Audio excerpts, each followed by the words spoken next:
بسم اللہ الرحمن الرحیم۔ آج کا ہمارا درس سورہ بقرہ کی آیت نمبر 36 سے شروع ہوگا۔ آئیے پہلے تلاوت سنیے۔ اعوذ باللہ من الشیطان الرجیم، بسم اللہ الرحمن الرحیم۔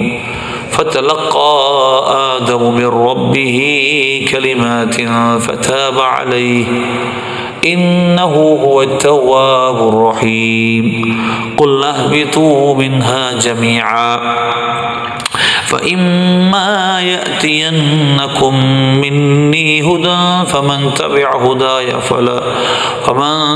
هداي فلا خوف عليهم ولا هم يحزنون والذين كفروا وكذبوا بآياتنا أولئك أصحاب النار هم فيها خالدون۔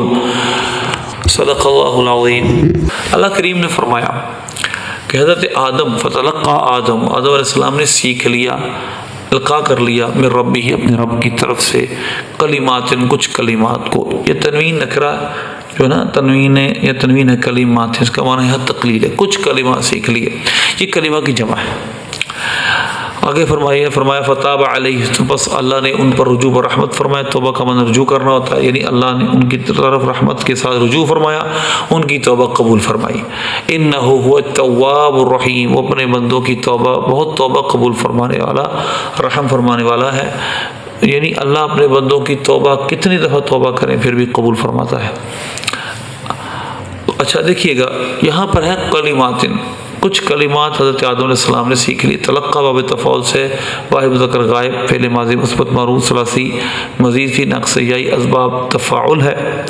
اس کا معنی ہوتا ہے سیکھنا، القاء کروانا، کسی سے کوئی چیز اپنے اوپر ڈلوا لینا۔ تلقى جس طرح لقاء یہ اسی سے ہے، اور تلقی بھی اسی سے بنا ہے۔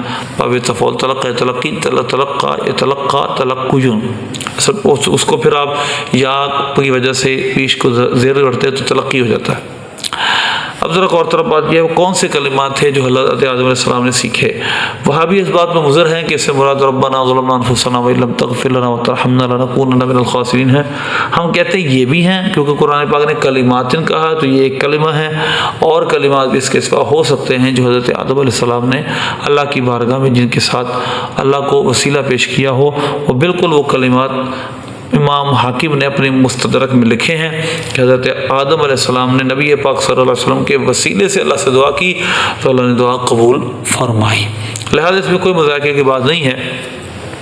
کوئی یہ کہتے ہیں کہ قرآن نے خود کہا ہے ربنا ظلمنا انفسنا، قرآن نے یہ نہیں کہا کہ یہی کلمات تھے اور کلمات اس کے علاوہ کچھ نہیں تھے۔ قرآن نے حصر نہیں کیا، لمیٹڈ نہیں کیا، قرآن نے کہا کچھ کلمات سکھا دیے۔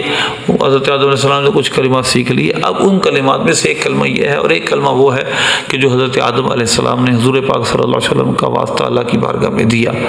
فتاب علیہ، تو اللہ نے رجوع اور رحمت فرمایا، اور وہ بہت توبہ قبول فرمانے والا، التواب اس میں مبالغہ ہے، بہت توبہ قبول کرنے والا، رحم فرمانے والا۔ اس کے بعد اللہ نے فرمایا قلنا، ہم نے فرمایا اہبطوا، اتر جاؤ، منہا اس سے، یعنی جنت سے، جمیعا سب کے سب، پیچھے میں ذکر کر چکا ہوں سب کا مطلب کیا ہے۔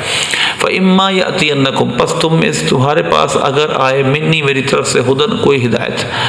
اصل میں تھا ان ما، نون اور میم کا ادغام ہو گیا تو بن گیا اما، پس اگر یأتینکم آئے تمہارے پاس، منی میری طرف سے، ہدن ہدایت، فمن تبع ہدایا، تو جو اس ہدایت کی پیروی کرے، فمن تبع ہدایا، تو جو میری ہدایت کی پیروی کرے، ہدا مانا ہدایت، یا مانا میری، یعنی مطلب اس پر ایمان لائے اور میری اطاعت کرے، فلا خوف علیہم ولا هم يحزنون، نہ ان پر کوئی خوف ہے نہ وہ غمگین ہوں گے، آخرت میں وہ جنت میں جائیں گے، کوئی خوف ان پر نہیں ہوگا۔ اور جنہوں نے کفر کیا اور ہماری آیتوں کو جھٹلایا، اولئک اصحاب النار، اللہ فرماتا ہے وہ جہنم والے ہیں، اس میں ہمیشہ ہمیشہ رہیں گے۔ تو یہ حضرت آدم علیہ السلام کا جو اللہ تبارک و تعالیٰ نے پیدا کر کے زمین میں بھیجا، اس کا مختصر سا بیان تھا، اور اللہ نے کیا احکام ڈال دے۔ اور اس کے علاوہ کچھ اور چیزیں انشاءاللہ ہم آئندہ وقت کے ساتھ ساتھ وہاں پر اس کو ڈسکس کریں گے۔ اللہ صلی اللہ علیہ وسلم کی توفیق عطا فرمائے۔